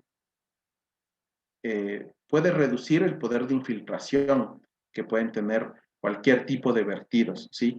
Las sales solubles de sodio lo que hacen es que frenan la infiltración, ¿sí? No permiten la infiltración. Por tanto, esa contaminación, lejos de autodepurarse, lo que va a provocar es que por escorrentía, cuando haya lluvias o haya otros vertidos, también pueda migrar hacia otros sistemas, ¿no? Bien, las propiedades biológicas del suelo, muy a grosso modo, la actividad biológica del suelo opera sobre la degradación de la materia orgánica y sobre la formación de compuestos orgánicos específicos de las rocas y de los minerales, fundamentalmente mediante los microorganismos y los vegetales superiores u hongos también, ¿sí? Los microorganismos son encargados de circular, reciclar y transformar los nutrientes del suelo, ejerciendo una función beneficiosa cuando se utilizan como fuente de energía productos de origen vegetal o artificial, desprendiendo carbono, nitrógeno y azufre y otros elementos que quedan a disposición de las plantas y otros organismos, ¿sí? Eh, Dentro de las principales actividades de los microorganismos, como organismos autodepuradores, están la descomposición de residuos orgánicos, muy frecuente y lo más frecuente de todo esto. Obviamente eso deriva en que hay una formación de humus en la capa superior del suelo, en el horizonte O, lo que mejora a la larga las propiedades físico-químicas del suelo. También hay acción sobre el nitrógeno en cuanto a las bacterias y a la transformación de elementos inorgánicos básicos. ¿Sí? Si es que hay elementos inorgánicos ya muy complejos, realmente sí podríamos estar hablando de que no hay un efecto autodepurador, a menos de que emprendamos un sistema de bioremediación con unas bacterias adecuadas. Entonces sí que podríamos hablar, pero de manera general los compuestos inorgánicos complejos eh, no se degradan en el suelo. Bueno, básicamente, como saben, existen bacterias, hongos, la rizósfera, como habíamos hablado, que son los lugares cercanos a las raíces donde se generan muchas reacciones, y la fauna en general. Ahora, la contaminación del suelo, el suelo como receptor de vertidos y residuos industriales. Primero, se considera un agente contaminante del suelo todo aquello que degrada la calidad de este, ¿sí? Y los productos contaminantes básicamente son, ¿sí? Primero, los productos útiles que se encuentran fuera del lugar o que alcanzan concentraciones elevadas, ¿sí? Y los productos secundarios o residuos que proceden de un proceso de producción de algo útil, ¿sí? Es decir, los desechos industriales. El suelo es capaz, en algunos casos, de degradar los productos contaminantes en descomposición que en ocasiones liberan elementos nutritivos para las plantas, pero cuando un producto de desecho se acumula sobre un área pequeña, puede ocasionar contaminación, mientras que si se distribuye en grandes áreas, puede ser fácilmente descompuesto. Esto es importante para también poder hacer el tema de la carga del suelo, siempre tratando de no exceder, ¿sí? Si es que realmente tenemos un control adecuado de nuestros vertidos, etcétera, tratar de hacer siempre que no sean sitios muy puntuales donde se pueda acumular, porque esto seguro que sí va a generar contaminación. La contaminación del suelo se produce como consecuencia de 4 fuentes contaminantes principales. La primera es la utilización agraria de fertilizantes y productos fitosanitarios, ¿sí? La segunda, la deposición por vía seca o húmedo de contaminantes atmosféricos, como lo que habíamos hablado de las fuentes fijas de emisión. La sedimentación de contaminantes hídricos procedentes de presas de residuos, de las inundaciones y de los embalses, ¿sí? El depósito intencionado de residuos, sean urbanos, sanitarios, ganaderos, industriales, peligrosos o radiactivos, en superficies o enterrados, ¿sí? Lo que pueden ser botaderos, por ejemplo, a cielo abierto, cosas por el estilo. En cuanto a las fuentes principales, sí, son básicamente dos, ¿sí? Que son los productos agrosanitarios, que son pesticidas, estiércol y desechos orgánicos, ¿sí? El estiércol, sobre todo de porcino, muy importante saberlo, ya que muchas veces ese estiércol también tiene metales pesados. Fertilizantes, desinfectantes, antibióticos, detergentes, entre otros, ¿sí? Sobre todo, si hablamos de desinfectantes, antibióticos y detergentes, estamos hablando de industria vacuna, ¿no? Y metales pesados que vienen del estiércol fluido, como les decía, de cerdo, lodos de aguas residuales, lodos industriales, contaminación atmosférica y ciertos pesticidas. Muchas veces, sí, eh, aquí hay pocos ejemplos, pero por ahí hay un par que utilizan los lodos de las plantas de tratamiento de aguas negras y grises para generar algunos abonos que son vendidos y que pueden ayudar a temas de restauración forestal, etcétera. Sin embargo, siempre estos lodos también tienen que ser caracterizados previo a su uso, ya que pueden contener contaminantes que lejos de ayudar afecten al suelo. El muestreo de suelos como tal, ¿sí? Bien, ¿cuál es el propósito del muestreo de suelos si generalmente tienen que ver con dos cosas? El primero, la caracterización, como habíamos hablado, y la contaminación.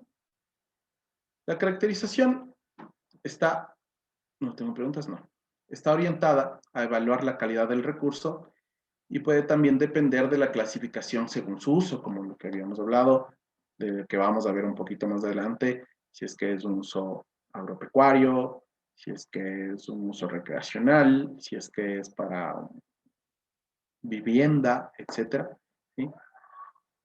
También se utiliza para la determinación de la fertilidad y las propiedades mecánicas, subs, etcétera, ¿sí? Se realiza generalmente en la parte más superficial del suelo, que son por normativa los 30 primeros centímetros, ¿sí? del suelo. Es decir, el horizonte A por normativa se considera, digamos, 30 centímetros. Esto es una norma un poquito acorde a normativa internacional. Sin embargo, aquí en el Ecuador, el horizonte A puede llegar a ser mucho más grande de 30 centímetros. Quizá en otros países, con otros regímenes, el horizonte A puede llegar a los 20, 25, 30 centímetros, exagerando, llegar a 40 como mucho. Sin embargo, en el Ecuador tenemos suelos muy ricos que pueden llegar a medir un par de metros en ese horizonte, ¿no? Entonces, también hay que tener en cuenta este tipo de cosas al momento de analizar, pero por normativa, la caracterización del suelo y las muestras que se van a tomar se hace en función de los 30 primeros centímetros. Ahora, el muestreo también se puede hacer para temas de contaminación y se orienta a analizar los problemas de contaminación en suelos por efecto de la acción antrópica, ¿sí? Es decir, vertidos, derrames, desechos sólidos, etc. Por normativa, se debería realizar en dos fases, ¿sí? La superficial, que es los primeros 30 centímetros, y así se establece, y un muestreo vertical dependiendo de las necesidades y características del medio, o también se lo conoce como muestreo en profundidad, ¿sí? ¿Hasta qué profundidad vamos a muestrear para determinar contaminación? Dependiendo del avance, ¿sí? Dependiendo del tipo de contaminante, cuál sea la dinámica de ese contaminante, cuáles son las propiedades de nuestro suelo, si es que, por ejemplo, es un contaminante por hidrocarburos, si es que es un contaminante que puede infiltrarse mucho más fácilmente. Obviamente ahí va a depender el tipo de, de muestreo y la profundidad a la que podríamos llegar. Podríamos hacer profundidades de 1 metro, de 2 metros, inclusive más, dependiendo si el contaminante es muy fuerte, ¿no? Y mañana, ojalá y nos quede algo de tiempo para poder hablar sobre esa migración de contaminantes hacia el suelo y lo que puede afectar. No todo es hidrocarburos, no todo es grasas, no todo flota. Muchos contaminantes ingresan y tienen una factibilidad para poder infiltrarse en suelo enorme y que alcanzan fácilmente los cuerpos hidrogeológicos. Entonces sí que nos preocupa esto y únicamente vamos a saber eso a través de un monitoreo adecuado, ¿sí? Entonces tenemos las técnicas de muestreo que se pueden agrupar en muestreos en superficie, ¿sí? Tanto manuales o con muestreadores, sean con sacamuestras o barrenos, ¿sí? Y muestreo en profundidad, como habíamos visto, con excavaciones, ¿sí? Sean pozos manuales, trincheras o calicatas, y vamos a ver las diferencias entre cada una, o sondajes mecánicos. Bien, ahora, en cuanto al muestreo, ¿sí? Tenemos que el muestreo manual lo podemos hacer simplemente utilizando herramientas simples, ¿sí? Y se hace la toma de muestra hasta los 30 primeros centímetros, utilizando palas, espátulas, vailejos, y se hace un hoyo de 30 por 30 por 30, ¿sí? De la cual vamos a obtener cada muestra, ¿sí? Digo cada muestra porque ya vamos a ver que también el número de puntos de muestreo de suelo para el monitoreo o para la caracterización, ¿sí? Se deberá a ciertos criterios que se manejan en la normativa. Pero, pues, podríamos hacer este tipo de muestreo, 30 por 30 por 30, en cada uno de los sitios. Otra técnica de muestreo manual es la obtención de una muestra cilíndrica donde se excava el suelo dejando una columna para ser encapsulada en un recipiente especial. Esto se utiliza sobre todo cuando queremos mantener la humedad de la muestra, ¿sí? Recordemos que, por ejemplo, en el primer caso, cuando utilizamos una pala para obtener un espécimen, lo que hacemos es mezclarlo todo, ¿sí? Probablemente suelo que esté en las capas más superiores, tenga más humedad, menos humedad, etcétera, para verse, ahí sí que va a haber un problema, ¿no? De cara si es que lo que queremos analizar es la humedad. En cambio, si es que utilizamos la siguiente forma, ¿sí? Con la muestra cilíndrica, lo que hacemos es primero dejar una columna, excavar alrededor, ¿sí?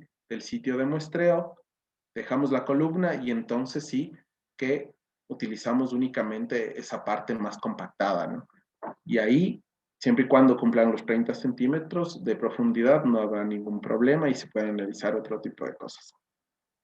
Ahora, el muestreo con muestreadores básicamente es la utilización de otro tipo de instrumentos para extraer especímenes de suelo hasta cierta profundidad, en este caso siempre 30 centímetros para la caracterización, como vimos, y son operados manualmente. Los sacamuestras tienen un cilindro o un semicilindro para arrojar las muestras, en tanto que los barrenos son dispositivos helicoidales que permiten obtener muestras adosadas al instrumento. ¿Qué quiere decir? Podemos ingresar estos muestreadores, que pueden ser cilíndricos, para obtener un testigo, ¿sí?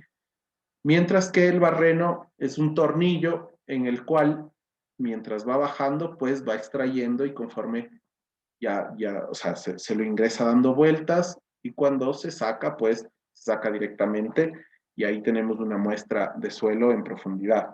Obviamente, estos muestreadores implican que no hay forma de evitar cierta contaminación de las muestras que vamos a encontrar con, o sea, contaminación me refiero a que las muestras no van a ser en perfiles adecuados, estableciendo ciertas normativas para ver el horizonte adecuado o que el testigo sea fiel en cuanto a la profundidad del suelo, sino que van a mezclarlo todo del 0 a 30 y te darán una sola muestra, ¿no? Esto lo digo porque dependiendo del monitoreo que se haga, si estamos hablando de monitoreo ambiental, no importaría mucho porque ahí se mezcla todo, se mezclan todas las muestras compuestas y se hace una sola, pero si es que estamos hablando ya de investigación, sí que nos interesa otro tipo de muestreo más útil para mantener la estructura del suelo y tener testigos buenos, ¿no? Entonces, la precaución es de muestreo en superficie. Antes de tomar la muestra, siempre se tiene que retirar la cobertura vegetal del lugar a ser muestreado, ¿sí?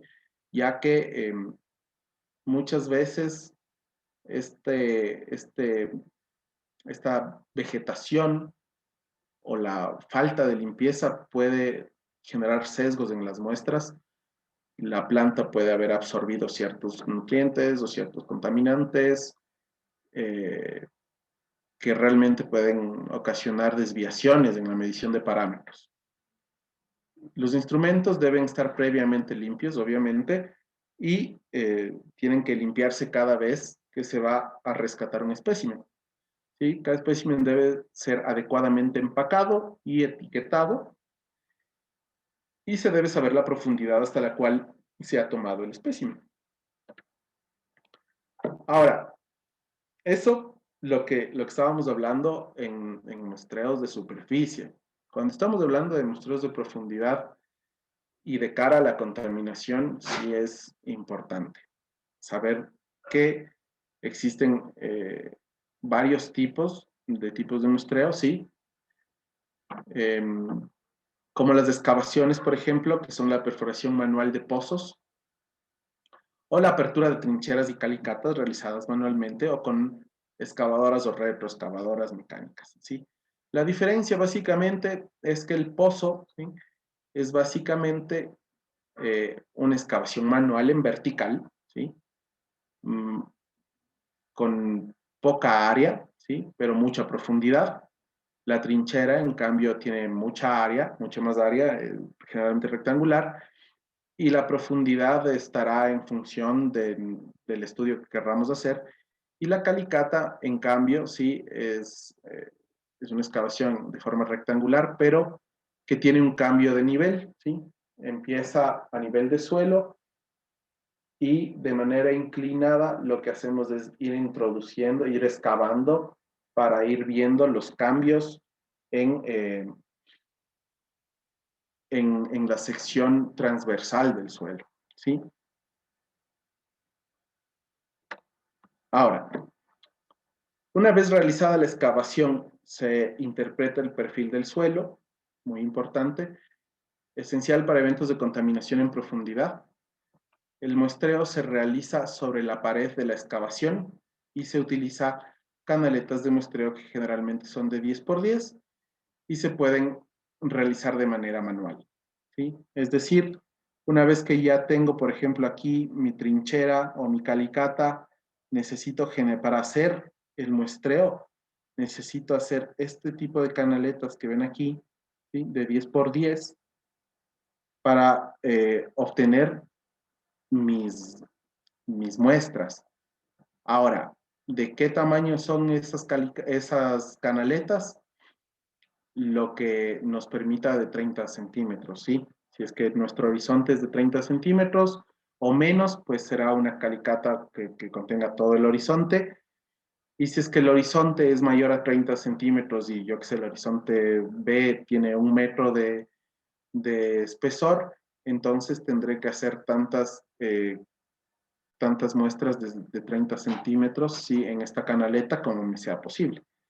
Ya lo vamos a ver un poquito más adelante. Aquí decidiremos si necesitamos realizar un muestreo estratificado o sistemático, dependiendo del objetivo del estudio. También podremos obtener una muestra compuesta si se mezcla todo el material de la muestra. ¿Sí? Generalmente lo que hacemos también nos exige la normativa de que el muestreo tiene que ser, me parece, sistemático. Ya lo vamos a ver un poquito más adelante. Entonces, cuando hacemos muestreo en profundidad, aparte de estas excavaciones manuales, también podemos hacer sondajes mecánicos, ¿sí? Que son perforaciones hacia el interior del suelo, utilizando perforadores mecánicos o taladros. Estos equipos permiten ir extrayendo la muestra de suelo conforme avanzamos en profundidad. Hay dos tipos de estos perforadores o sondajes mecánicos, ¿sí? Que son sondajes por percusión y sondajes por rotación.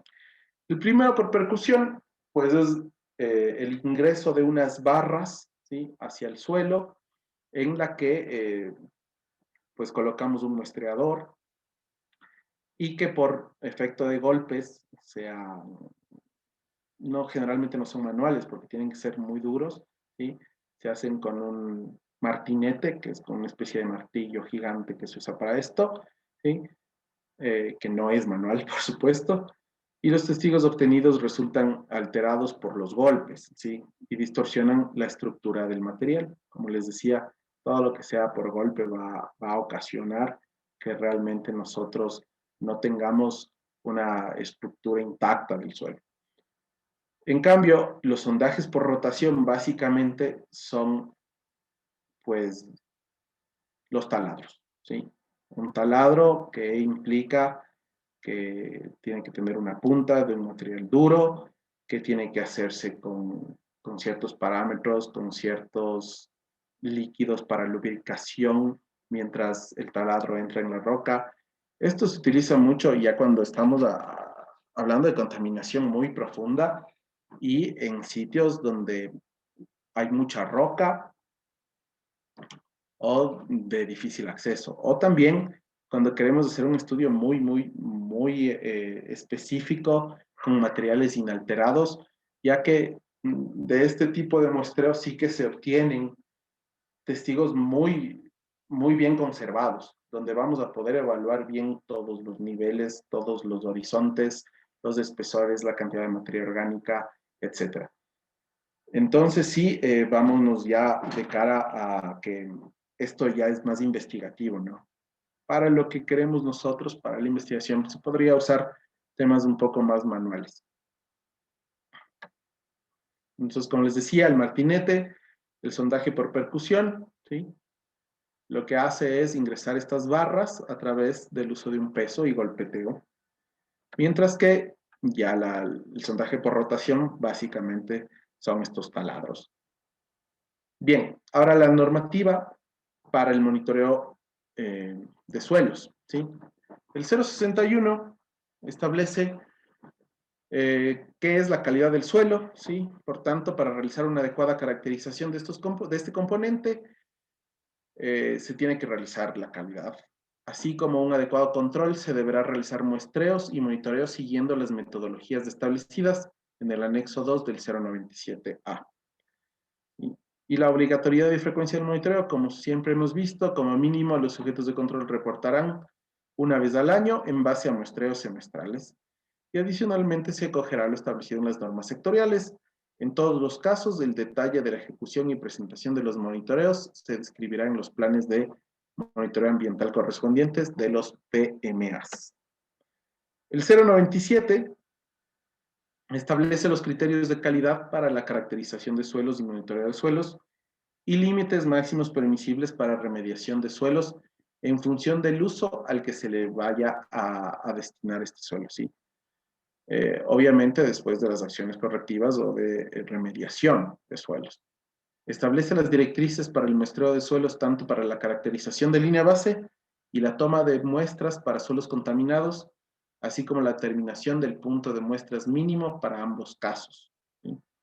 Entonces, de hecho, yo diría que dentro de la normativa, el anexo 2 es uno de los que es más fácil de interpretar y es uno de los más completos de cara a este tipo de ubicación de puntos de muestreo, eh, de, de elección del número de puntos, de cuántas muestras se tiene que hacer para poder caracterizar, etcétera. Es mucho más comprensible que otra normativa, ¿sí? Entonces, pues hablamos de que el 097, el anexo 2, tiene la tabla 1, que es los criterios de calidad de suelo, y que se utiliza para el levantamiento de línea base y caracterización. Las normativas sectoriales pueden presentar límites y parámetros específicos dependiendo de la actividad. Por supuesto, algunas normativas sectoriales, como lo era, por ejemplo, el RAO, sí que establecía una tabla únicamente para caracterización de suelo. Ahora ya no, ¿sí? Eso ya pasó. Pero es importante saberlo, ya que para el monitoreo usaremos nuestros valores de caracterización del RAO 1215 en esos casos específicos, ¿no? La tabla 2, criterios de remediación en función de si el uso está destinado a residencial, comercial, industrial o agrícola, ¿sí? Y el muestreo para suelos contaminados establece el número de puntos a muestrear en base al área de contaminación. Las directrices que establece esta norma, ¿sí? Que se utilizará la tabla 1 para caracterización y determinación de contaminación en el suelo, ¿sí? O sea, para monitoreo. En el caso de que los límites sean superados por origen natural, como les decía, estos serán tomados como valores de fondo para el monitoreo. Es decir, si es que en mi caracterización tengo que el pH de este suelo es muy elevado, es muy alcalino, debido a que la roca de la cual se formó eh, tiene un proceso de mineralización que tiene este efecto sobre ya el suelo, entonces pues no consideramos eso contaminación, sino que es nuestro valor base y cuando nosotros hagamos los monitoreos, pues tenemos que tener siempre en cuenta este valor más que el de la tabla 1, ¿no? Eso es lo importante del análisis del monitoreo, del análisis del muestreo, perdón, que no siempre en estos casos, por ejemplo, atiende a la normativa, sino también a la caracterización inicial de mi zona de estudio. En caso de encontrar contaminación, analizando la tabla 1, se exigirá al causante aplicar un programa de remediación hasta que pueda cumplir con los valores estipulados en la tabla 2, siempre en función del uso de suelo, ¿sí? Ahora, en la toma de muestras para la caracterización también este anexo es muy claro, como les decía, y te dice básicamente lo siguiente. Para la caracterización se toma una muestra compuesta de 15 a 20 submuestras por cada 100 hectáreas. ¿Qué quiere decir esto? Que si es que mi proyecto es tan grande que voy a hacer no sé, un aeropuerto en el que voy a utilizar más de 100 hectáreas, tengo que muestrear el suelo de manera sistemática, eh, haciendo una muestra compuesta por 15 submuestras cada 100 hectáreas. Si es que tengo 500 hectáreas, pues tendré que tener 5 muestras compuestas de 15 a 20 submuestras, es decir, probablemente 100 submuestras en toda la zona para poder caracterizar, ¿sí? El peso de cada muestra no debe ser inferior a 0.5 kilogramos y la profundidad, como siempre, de 0 a 30 centímetros. Las submuestras son homogenizadas para poder obtener una muestra representativa de 0,5 a 1 kilogramos. Disculpen, ahí se me fue kilómetros. Kilogramos, y esta será analizada, ¿sí? Entonces, en zonas de actividades muy amplias, donde necesitemos caracterizar zonas enormes de suelo, por ejemplo, en proyectos que son con plataformas muy grandes, que incluyen, por ejemplo, vías de acceso muy grandes, con, eh, como les decía, aeropuertos, zonas de captación de agua, por ejemplo. Entonces sí que son áreas mucho más amplias en las que vamos a tener que caracterizar toda esa área en función de las 15 o 20 submuestras cada 100 hectáreas, ¿verdad? Y para proyectos menores a 100 hectáreas, entonces se tomará una sola muestra compuesta bajo los mismos lineamientos, es decir, si en mi proyecto yo tengo un proyecto que son de 3, 4 hectáreas, tengo que atender siempre que en esas 3, 4 hectáreas voy a hacer un mallado y ubicaré aleatoriamente o sistemáticamente puntos de muestreo para obtener las 15 o 20 submuestras, ¿sí? Y analizar la muestra una vez homogenizada. Para ejecutar el muestreo, se trazará una cuadrícula y se tomarán muestras aleatorias hasta completar el número necesario, y la toma de muestras será efectuada por un ente acreditado. Esto, muy importante, no es como una salvedad la que habíamos visto que para el monitoreo interno de emisiones no necesariamente estábamos hablando de que se tiene que realizar por un ente acreditado, el análisis sí, pero no el muestreo. Pero en este caso de suelos, sí te habla la normativa que es obligatorio, ¿sí? Que el muestreo sea realizado por un ente acreditado. Entonces, en proyectos lineales también, este es otro de los criterios que está establecido en esta normativa, que para proyectos lineales de vialidad, sistemas de riego, conducciones de agua, se tomará una muestra de suelo por cada 5 kilómetros, ¿sí? Y para saneamiento alcantarillado, una muestra compuesta cada 3 kilómetros. Y para las plantas de tratamiento de aguas, se tomará al menos 2 muestras compuestas en el área de la planta. Esto para evitar infiltraciones y para saber el estado de la zona, ¿no? Donde obviamente vamos a colocar nuestros puntos de monitoreo posteriormente. Bien, de la toma de muestras en caso de suelos contaminados. Se realizará en 2 fases, ¿sí? Primero hablamos suelo superficial y en perfiles de suelo, como habíamos hablado en profundidad, ¿sí? La superficial, para casos de contaminación, ¿sí? Necesitamos una muestra simple en cada punto de muestreo, de 0 a 30 centímetros, y el número mínimo de puntos de muestreo se establece en la tabla 3 y se debe usar un muestreo sistemático, ¿sí? Voy a abrir en un segundito. Ahora abrimos la tabla 3 y vemos cómo funciona. En cambio, si es que el muestreo es en vertical, ¿sí? Se tiene que hacer una muestra simple en cada intervalo de muestreo, donde se identifican los horizontes y se aplicará la toma de muestras en función del espesor de cada horizonte, como decíamos. Entonces, una muestra simple en cada intervalo de muestreo, ¿sí? Es decir, si es que una muestra simple para el horizonte A, una muestra simple para el horizonte B, ¿sí? Siempre y cuando el espesor sea de 0 a 30 centímetros. Si es que excede este espesor de 0 a 30 centímetros, se tomarán muestras de 0 a 30 centímetros eh, cuantas nos permita el espesor del horizonte, ¿sí?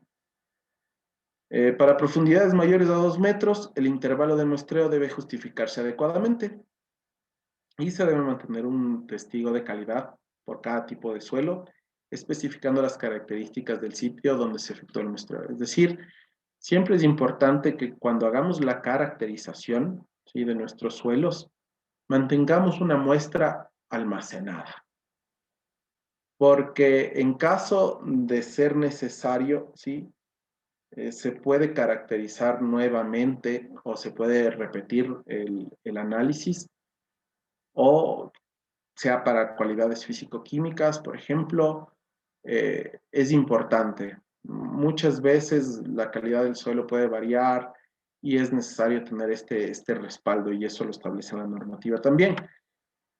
Entonces, yo les había hablado de que vamos a ver este tema de la normativa sobre el anexo 2, perdón, sí, la tabla 3 y de cómo funciona.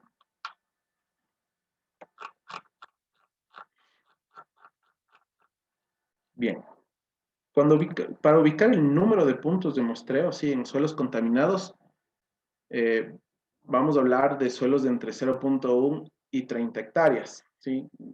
Suelos contaminados de más de 30 hectáreas, difícilmente, porque la contaminación del suelo generalmente, en la mayoría de ocasiones, es puntual, ¿sí? Pero si es que hablamos, por ejemplo, de un área de 1 hectárea contaminada, ¿sí? Por ejemplo, nos detenemos aquí a este punto donde dice que de 1 hectárea hasta 1.99 hectáreas necesitamos ubicar 12 puntos de muestreo, ¿sí? Y en extensiones menores a 0.1 hectáreas, ¿sí? Necesitamos utilizar la fórmula descrita abajo, ¿sí? Que es y es igual a x elevado al 0.3 por 11.71, donde y es el número de puntos y x es la superficie de la zona de muestreo, ¿sí? Donde nosotros hayamos encontrado la contaminación o donde tengamos idea de donde haya contaminación o se haya regado el vertido, etcétera, ¿sí? Este es básicamente, como les decía, es mucho más fácil de interpretar que otra normativa porque solo está en función del área contaminada. Ahora, un poquito para ver cómo son las tablas de remediación, ¿sí? Podemos ver que los valores máximos permisibles para criterios de remediación en suelos, ¿sí? Vamos hablando de usos residenciales, comerciales, industriales y agrícolas, donde obviamente los agrícolas son los los de mayor restricción, ¿no? Los mayores tienen la mayor restricción de cada uno de los parámetros, donde no permite tanta contaminación, a diferencia de los suelos comerciales, por ejemplo. Eh, y esa misma tabla no podríamos utilizar el número de muestras para calidad de suelo. No, imposible. Una cosa es el número de muestras para remediación. Sí, esta es una pregunta que acaban de realizar, disculpen que estoy un poco volado hoy día. Me acaban de hacer una pregunta y me dicen si la tabla 3, ¿sí? Se puede utilizar para el número de muestras de calidad de suelo. Y no, no se puede, porque se hace en función, ¿sí? Me parece el 4.5.2, que es el punto de suelos. Déjenme encontrarle. ¿Dónde está? 452, 4524.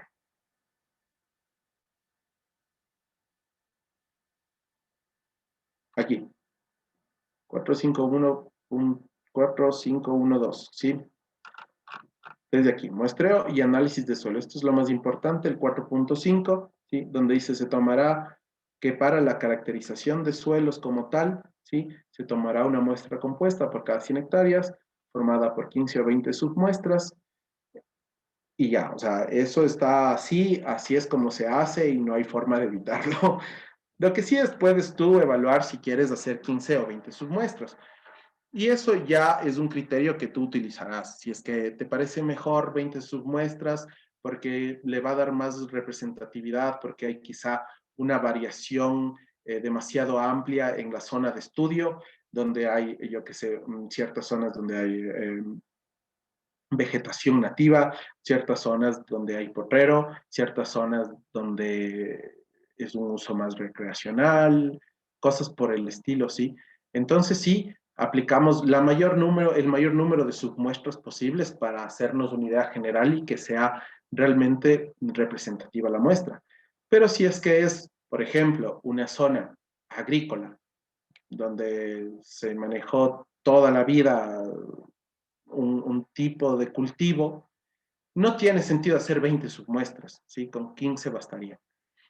Obviamente me refiero a esto porque dependiendo del número de muestras que tú vayas a tomar, también va a ser el tiempo que vayas a utilizar.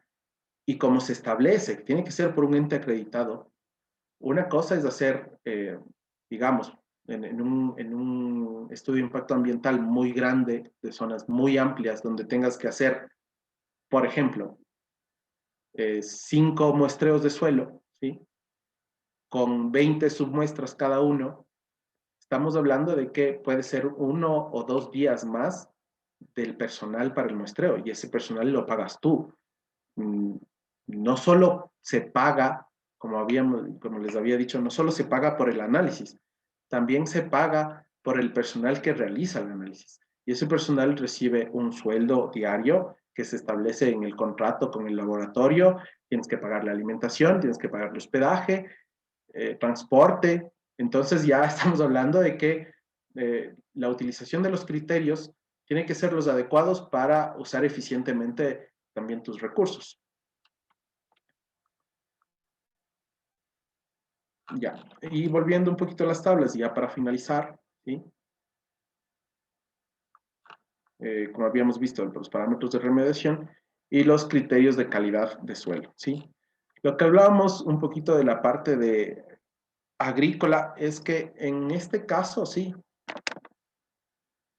primero, la parte agrícola, a menos de que sea, no, espero no equivocarme, pero según las actividades del SUIA, que te marque el SUIA, ¿sí?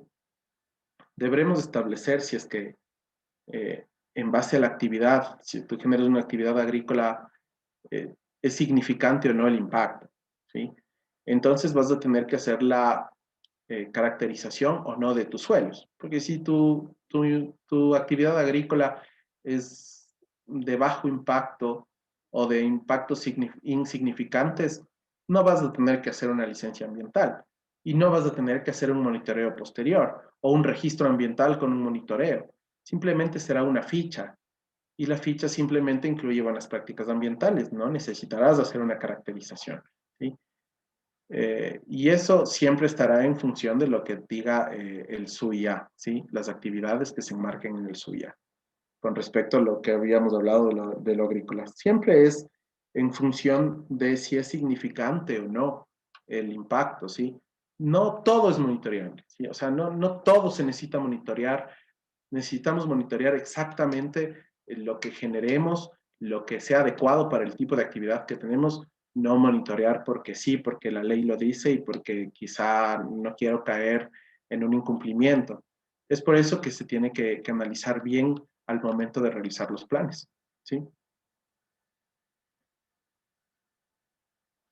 Y eso sería todo por el día de hoy.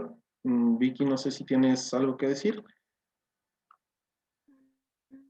No, Martín, todo bien. Entonces nos vemos el día de mañana. Les agradezco mucho a todos. Que tengan buena noche. Hasta mañana. Muy bien.